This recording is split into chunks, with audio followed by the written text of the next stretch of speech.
caminos de tiza, abriendo surcos este oficio. Seguimos entonces, y los docentes de la escuela número 3 de Vicente López se refieren a cómo trabajan los temas ambientales.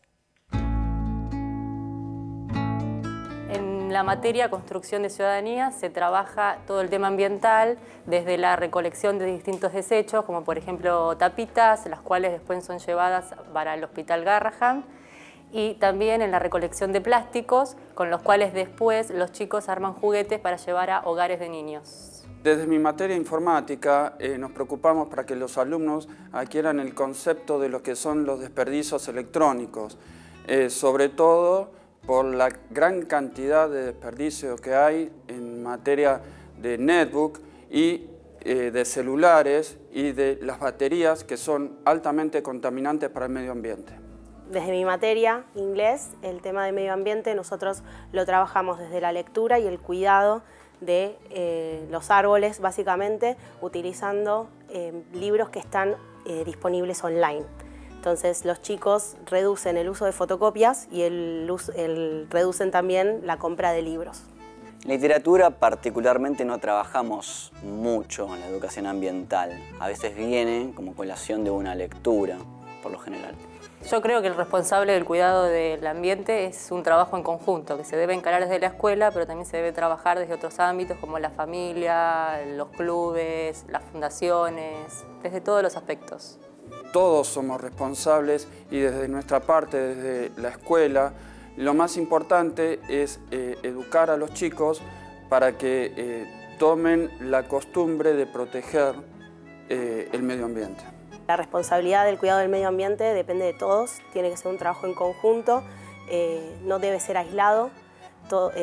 Tanto el colegio, la familia como el Estado deben trabajar en conjunto para generar conciencia y cuidado del medio ambiente. Hay actores que tienen mayor responsabilidad que otros y mayor impacto que otros, pero a todos nos corresponde. Y la escuela tiene que empezar a educar a los chicos para que cuiden el medio ambiente. Van a ser los primeros en cuidarlo.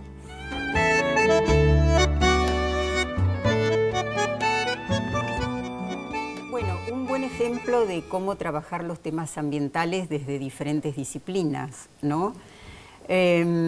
Pensaba entonces, quizás más que un contenido transversal, debiera ser un contenido interdisciplinario, ¿te parece? Sí, la interdisciplinariedad es una de las características de la educación ambiental. Y lo que hay son muchas experiencias institucionales en las escuelas, o sea que también lo que llaman los PEI, ¿no? Los proyectos institucionales, también encaran generalmente temáticas ambientales. Los egresados de la Tecnicatura, ¿dónde pueden ejercer? Están capacitados para actuar tanto en el ámbito público, en digamos, lo que sería la Agencia de Protección Ambiental, las dependencias de ambiente de los municipios, trabajan también en legislatura, en el ámbito de la Ciudad de Buenos Aires hay algunos que han trabajado con algunos legisladores. No en escuelas. No, porque no es un título docente, claro. Lo cual no quiere decir que muchos de los egresados trabajen en educación ambiental en ámbitos no formales. ¿Sí? Entonces muchos trabajan en ONGs, pero en general son voluntarios. ¿Sí? No es un trabajo remunerado, es un trabajo voluntario. Pero sí, otros trabajan en el ámbito privado, con consultoras, auditorías ambientales. Ana, escuchábamos en un comienzo que una de los docentes decía todos somos responsables, y otro después dijo todos somos responsables, pero en realidad algunos más, ¿no? ¿Coincidís con esto? ¿De dónde pensás vos que debe provenir la mayor responsabilidad? Bueno, o sea, hay una coparticipación de la responsabilidad entre todos, pero de todas maneras la parte de nuestros gobernantes tienen una gran responsabilidad ante la sociedad. Y creo que eso es un tema fundamental que tendría que estar incorporado. O sea, a veces no se escucha mucho hablar la parte de políticos y gobiernos hablar tanto del cuidado ambiental. Y eso creo que es algo que tiene que ir cada vez siendo más permanente, estar más presente, inclusive en los medios de comunicación es fundamental. Claro, el tema, por ejemplo, en los medios, cuando hay algún desastre, como puede ser una inundación, es ver si se analizan las causas. ¿Qué pasa en relación a eso? Y en general los análisis no son completos y muchas veces sesgados, porque atrás de esto hay muchos intereses no solo políticos, sino también económicos.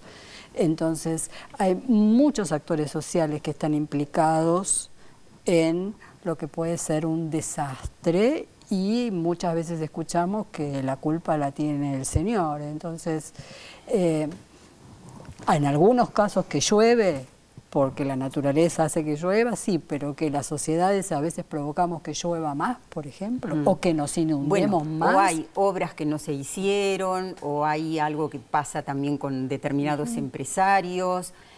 Seguramente se necesita ahondar más profundamente en las causas. ¿Querías decir algo? Sí, yo quería decir que generalmente las explicaciones son sumamente naturalistas, siempre se achaca la responsabilidad, ella dijo al Señor, yo creo que se achaca mucho a la naturaleza, y en realidad si fuera solamente la cuestión de la naturaleza, por ejemplo, un río desborda, no hay nadie en el lecho de inundación y forma parte de los procesos naturales de la crecida de los ríos.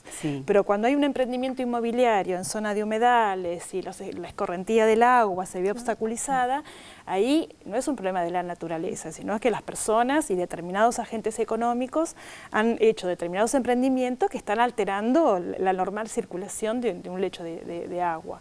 Claro. Entonces, o sea, no se les dio opción de, por ejemplo, construir viviendas en otros lugares.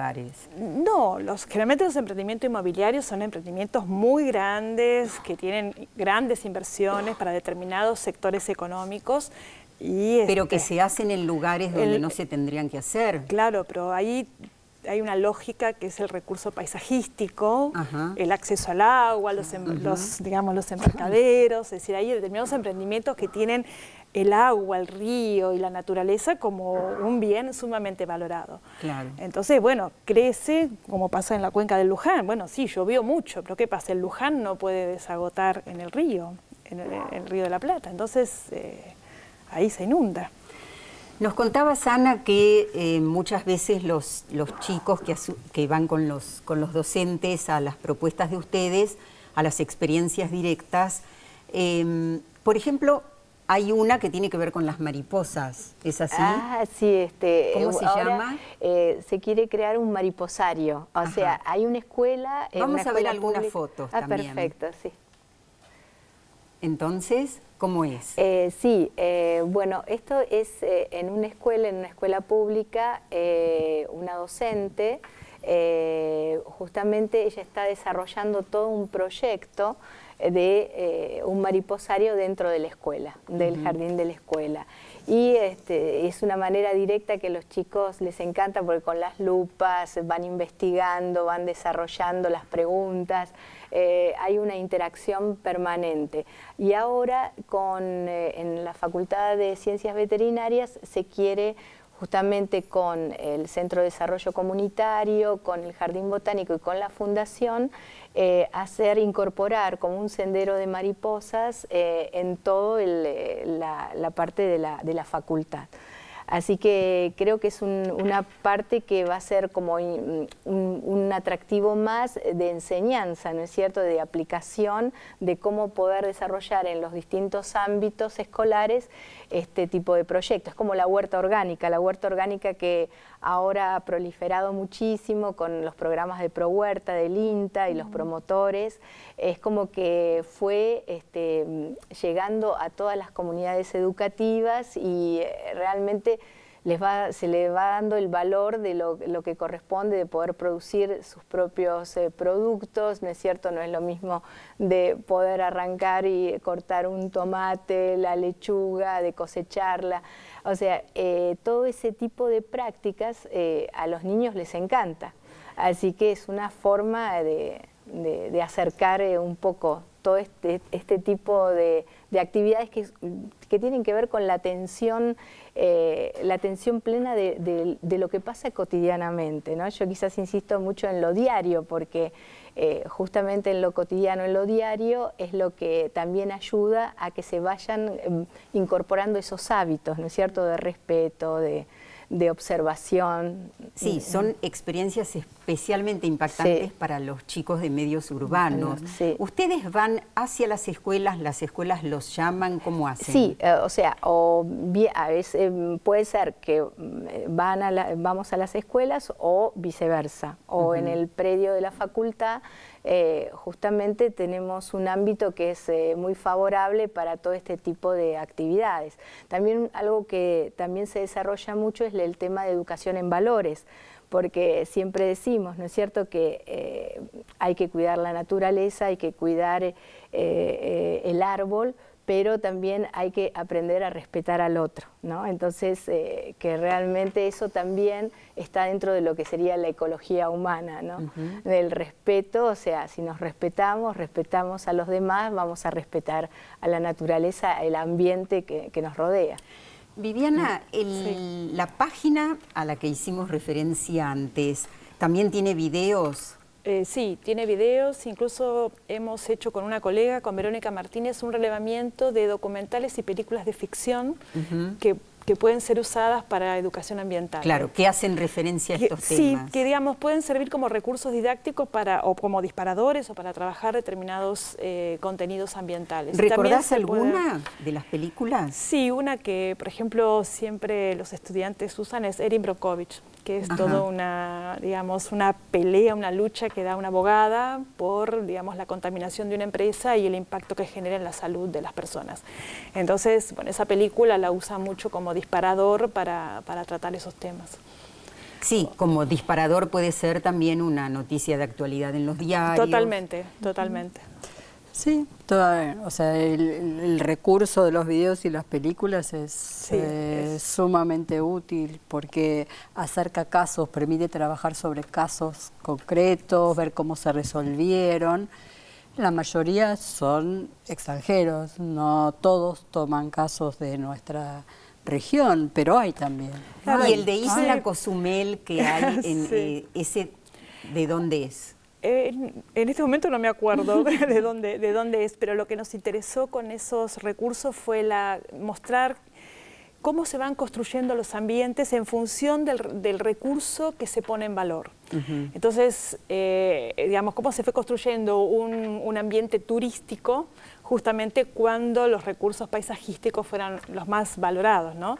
Porque, digamos, lo que plantean los docentes es que cuesta entender la construcción del ambiente desde los distintos actores de la sociedad y en un proceso histórico. Vos me nombrás la isla Cozumel, nosotros tomamos como caso el delta, porque justamente nos permite ver cómo el delta fue transformando el ambiente, los distintos ambientes deltaicos, en función de los recursos que se ponían en valor en cada etapa histórica. Primero el recurso forestal, el recurso suelo, y en la cuarta etapa es el recurso turístico, el recurso paisajístico. Entonces la función que cumple el delta es completamente diferente y las características ambientales también son diferentes. Entonces el caso Cozumel es justamente, bueno, el turismo en su más absoluta expresión. Claro. Y los grandes debates ambientales, ¿no?, que van cambiando con las épocas, ¿se pueden trasladar a la escuela? ¿Es complejo hacerlo? Sí, se pueden trasladar y yo creo que hay que trasladarlos, porque hablabas antes de si hay distintas líneas, distintos enfoques de la educación ambiental, y hay muchos enfoques, y yo diría que si tuviéramos que clasificarla, uno de los criterios de clasificación tiene que ver con discutir los modelos socioeconómicos o no discutir los modelos socioeconómicos. Entonces, claro, es como una división grande entre las diferentes líneas de educación ambiental.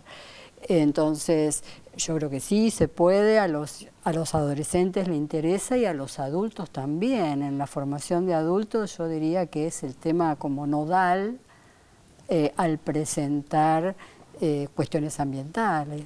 Sí, y cuando poníamos antes el ejemplo de las inundaciones, es muy importante los adolescentes son naturalmente solidarios, el tema es no quedarse ahí. Claro, ¿no? claro, pensarlo desde otro lado, porque tratar de solucionar una temática tan compleja como la ambiental desde el voluntarismo, bueno, desde luego que tenemos que ser solidarios, pero salvamos el momento. El momento de urgencia. Claro, claro. Salvamos el momento. Pero ¿qué pasa después? Y yo quisiera, digamos, completar un poco, si uno analiza las plataformas, las propuestas de los partidos políticos, todas tienen un rengloncito, pero no dicen cómo lo van a hacer. Y puestos en gestión, bueno, ahí ya nos olvidamos hasta de lo que escribimos. Entonces, bueno, retomamos enseguida el último tramo de nuestro programa y como siempre vendrá la bibliografía. Vienen de lejos caminos de tiza, abriendo surcos este oficio labrador. Somos maestros y es nuestra honra, ni son